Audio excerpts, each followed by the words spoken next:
Welcome to an IEXIST podcast.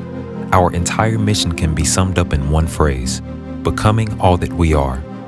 It is our belief that fulfillment doesn't come from changing into things you aren't, but rather from becoming everything that you already are.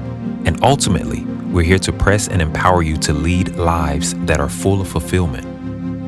We've dedicated this specific podcast to the dream, not to having the dream or even talking about the dream, but to living the dream.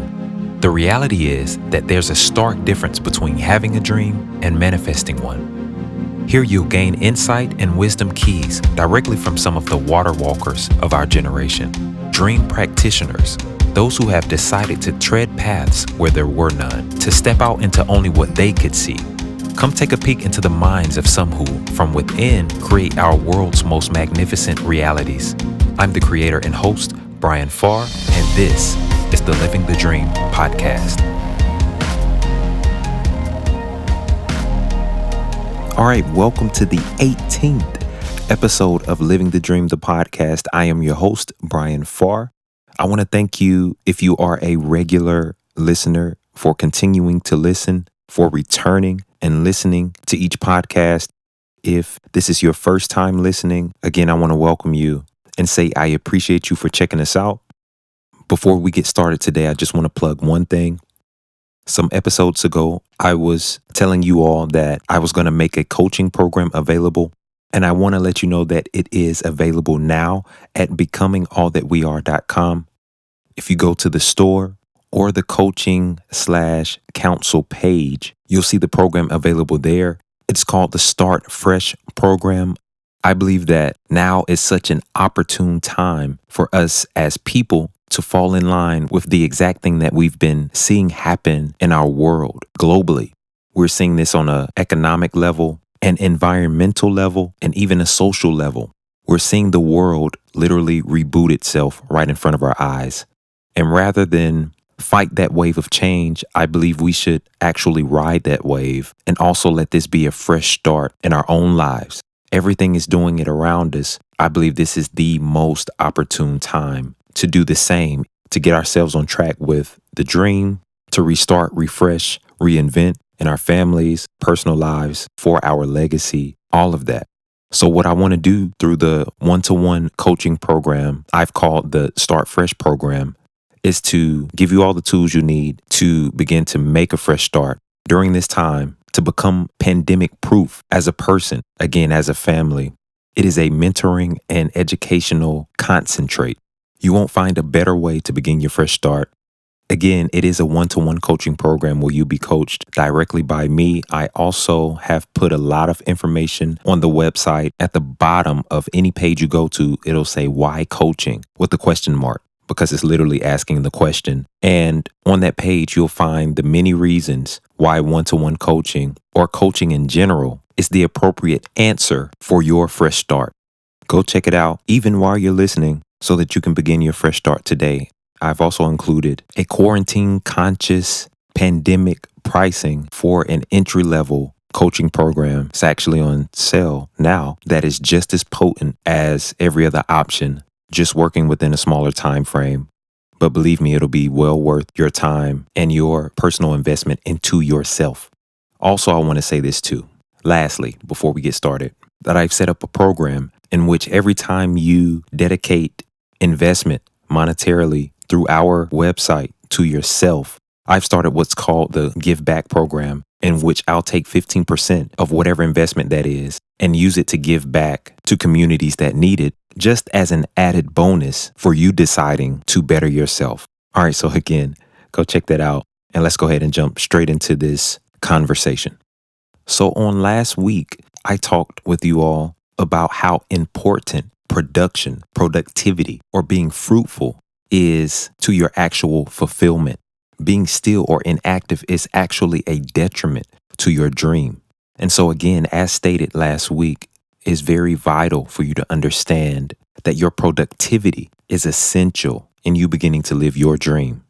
With that in mind, I wanted to talk to you about one of the largest hindrances to your productivity and therefore your ability to live the dream, and that is worry. If you ever needed fuel or a motivator to get you to begin to live the dream or to get you to continue to progress on the pathway in living your dream, worry is not the right motivator. And believe me, you can have motivators that are not the best for you, that are not the most healthy or long lasting. One of those would be fear. A fear of poverty, for instance, will get you moving and running in the right direction, sometimes towards financial freedom or success. Or here's another one, having a chip on your shoulder because of rejection or other people's disbelief in your dream and things like that. Wanting to prove everybody wrong is not the most healthy motivator, but it can get you moving up and running and can fuel you for a while. But again, these things are only temporary and oftentimes make you ineffective in the long run because of your intent. Once you've proved everybody wrong, you'll still end up unhappy, broken, and lonely.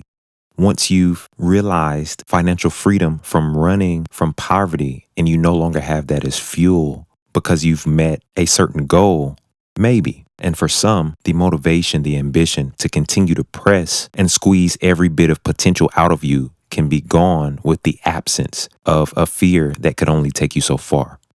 But if we ever try to put worry in that place, worry won't work. Not as a motivator, not even as an unhealthy motivator. So let's talk about what worry is for a second.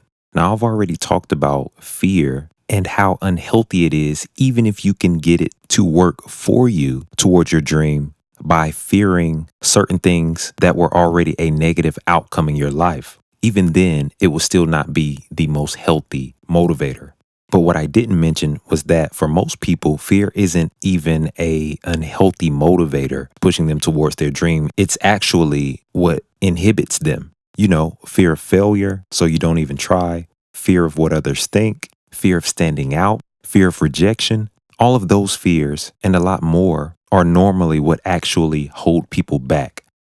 So ultimately, it's a person, it's you, it's me, projecting a negative picture, sometimes without reason, onto the future that actually paralyzes us in our present and stops us from moving forward in a way in which will make us uncomfortable and essentially do all the things that we need to do to live the dream.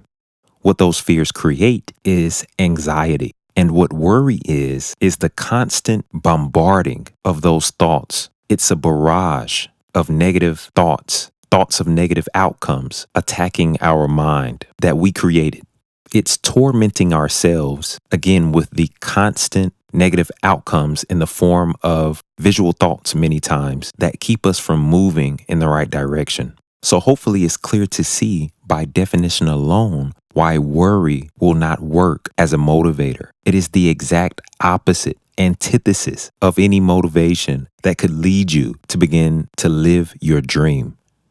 And I'll say this for the very few of you who would argue that your worry could be formed from the type of fear that would push you in the right direction, or that would ask the question, what if your fear of the right things formulated worry in you, such as fearing poverty or fearing regret? I will say that as long as you're in a state of worrying, you are inactive. Worrying brings on a state in which you're so bombarded with the thoughts of negative outcomes that even if the fear could drive you temporarily in the right direction, when it gets to the point of it just being a worry, that activity alone, worrying, is such a draining activity in and of itself, and is so filled with fear that that would get you to the point of inactivity. And again, that's just for the 2 or 3 of you that may ever ask that question. And I want to say this too, because I want to clarify how unhealthy even fear is as a motivator. And I only say this because I keep bringing up the fear of poverty. And this is another reason why I say it could only take you so far. If you fear poverty while you're broke because of some bad experience that you had while being there, and that pushes you into doing certain things. And again, this could already go bad right there, because with a fear of poverty, you could do things that aren't even healthy for you in order to get money, and that won't last long. But that's just one negative. But let's say you get some money, and let's say you get it in a healthy way, in terms of a legal way. What the fear of poverty can do then is also paralyze you to a certain degree, depending on the level of fear and how balanced you are as a person concerning other attributes of your character or personality. Fear could then become the very thing that causes you to hoard, to become greedy, and a number of other things, again, that will only make your efforts in getting out of what some may call poverty not worth it in the end, because the money still didn't solve your actual problem of fear. So I want to say that to be clear about how that's even still a negative motivator. So regardless of whether or not fear could push you to a place that outwardly seemed more successful, you will want to get rid of that fear. And again, worrying will not get you there. I'll repeat this one more time. Worrying is a draining activity that leaves you at a standstill and inactive while you are tormenting yourself with a barrage of negative outcomes, negative thoughts. So let me put it to you this way. Since we've been keeping with agricultural themes throughout this first season of Living the Dream, the podcast, such as bearing fruit or being fruitful, producing fruit, you'll hear that a lot and things like that, those words specifically, throughout a few of the episodes. I'll go with this example. Let's say you had a small garden and you wanted to hire somebody to till, plant, water, overall, grow, maintain, and keep whatever items were in that garden, to take care of it. And let's say in the whole town or city that you were living in, there were only 3 farmers that you could choose from that were left who could tend to your garden. And those 3 workers were, and I know this is going to sound silly to some of you, I get it, but I just want to use this for an example to get my point across. They were Mr. Doubt, Mr. Fear, and Mr. Worry. If all you were concerned about was production, right? Getting the work done, not whether they were in a healthy place while they were working or internally fulfilled or had the right motives or intentions or anything like that, I believe that you could get some work done with Mr. Doubt. There's plenty of times where all of us at some point have a little bit of doubt about what it is we're doing, who we are, why we're doing it, things like that. But you can normally press through and work anyway. There's a lot of you who go to jobs doubting that you'll ever get a promotion or a raise or recognition. And that's not just on the job. Some of you, that's with your family life, when taking care of kids or feeling smaller than what you are for the work that you do that you feel may not be that significant. So even with the doubt of the recognition or the appreciation or sometimes progress, you still find a way to continue to work, even with that doubt. I'll move on to Mr. Fear. Again, depending on how serious your fear is, how anxious you've become, and what you fear, most of us, in a lot of scenarios, especially when we feel forced or obligated, can feel fear and still work. Actually, at this point, I've heard a lot of people actually ascribe to the idea that courage has nothing to do with the absence of fear, but rather the ability to be afraid and do what you need to do anyway. So if you're a person who believes that also, you know that Mr. Fear, although scared, could probably still get the work done. Again, depending on what he feared and how serious it was. I know this is corny, but just let me get through it. Although every one of them is a bad choice, if you ask me. All 3 of them, in my opinion, will not yield the best results. But Mr. Worry should probably not even be considered as an option. You really only have 2. And I'll tell you why. Because worry doesn't work. Worry is too bombarded in his mind about what others think about him. Worry is always waiting for the opportune time. And then when the opportune time shows up, it's too worried to do anything about it.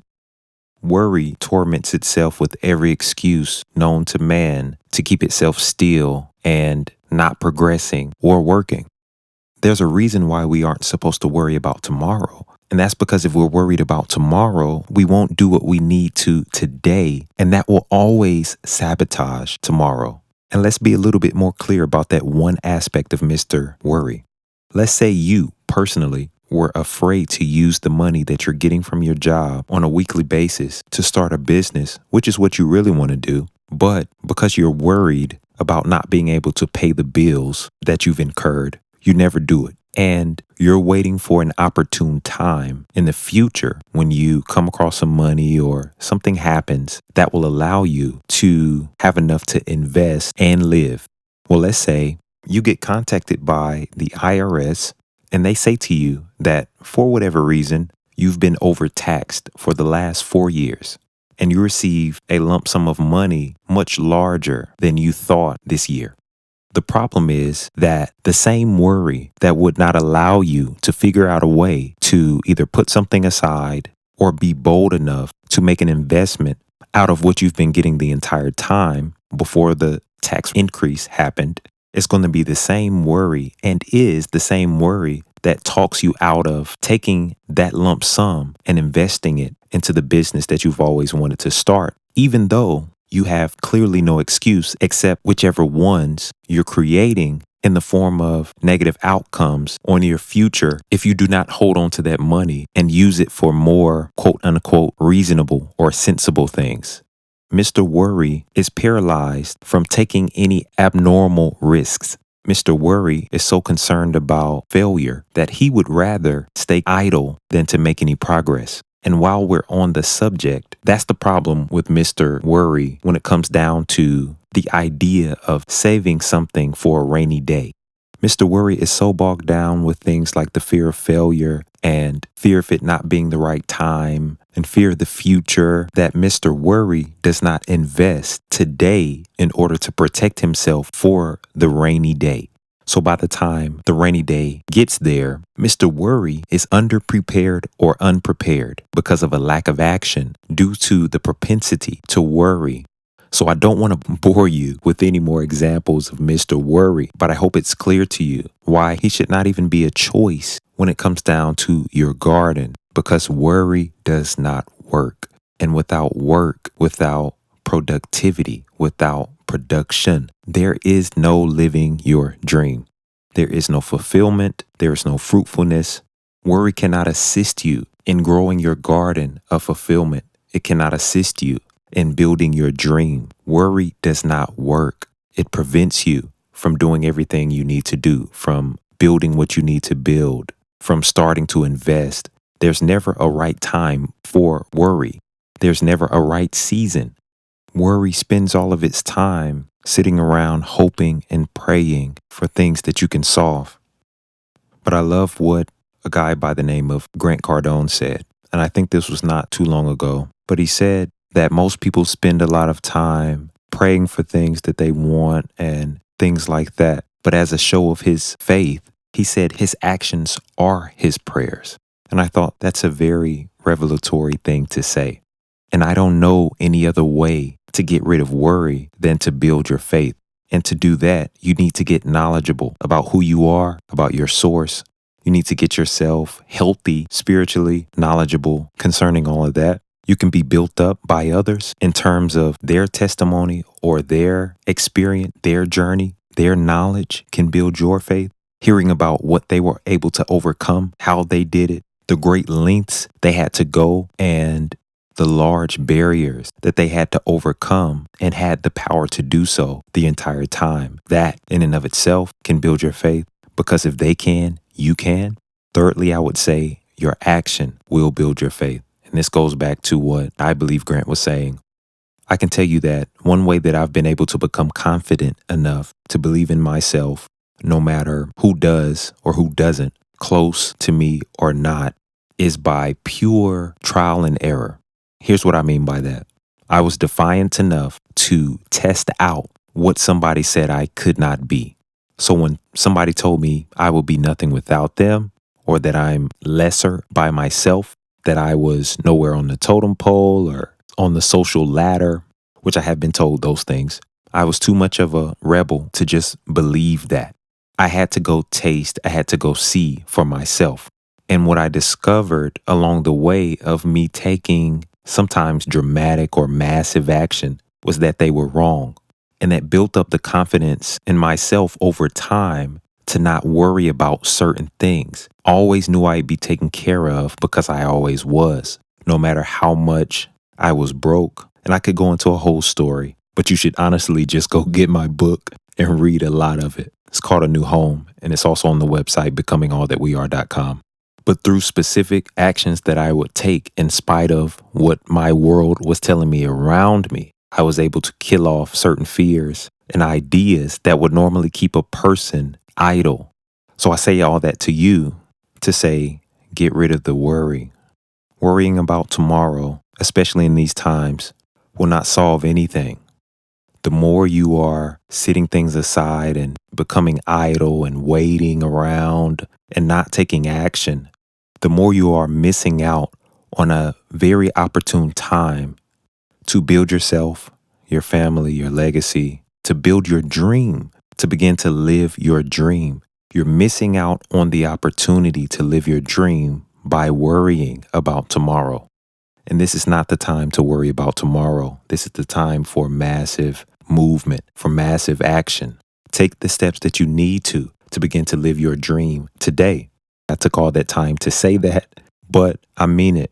Don't let worry kill your today in excuse of protecting your tomorrow. Again, let's go back to the idea of saving for a rainy day. Invest for tomorrow. Don't stand idle today for tomorrow. When tomorrow comes, you won't have what you need because you didn't use what you had today in order to build your tomorrow. Your tomorrow is only built by the action you're willing to take today. Tomorrow does not exist without the action that you're willing to take today. You need to remember that. Tomorrow does not exist without the action you're willing to take today. Whatever you build today is what's going to exist tomorrow. Don't let worry rob you of the tomorrow you want to see, of your dream, by being too cautious, by being idle today. It's robbing you of your future. I wanted to tell you that. So as always, it's my desire through this that your way be made prosperous. And until next time.